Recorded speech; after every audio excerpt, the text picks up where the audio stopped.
All right, so after about, I don't know, an hour of wrestling this exhaust in, I got it all in, dialed in.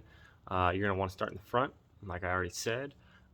Leave all of your clamps loose, mock everything up.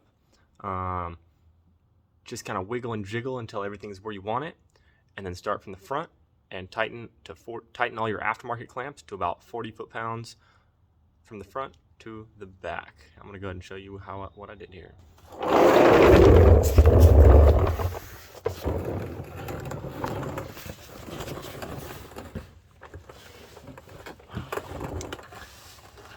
Alright, so you got downpipe clamp, torch tight.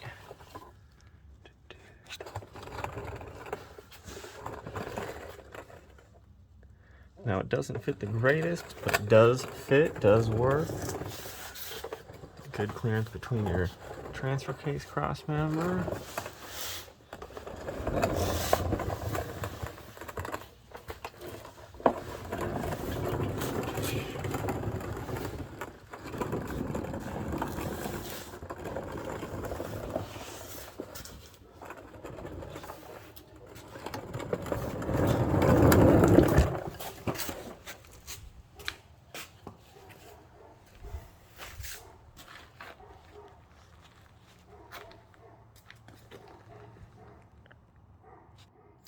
That about sums it up, guys. Thanks for watching, and good luck getting this bad boy on there.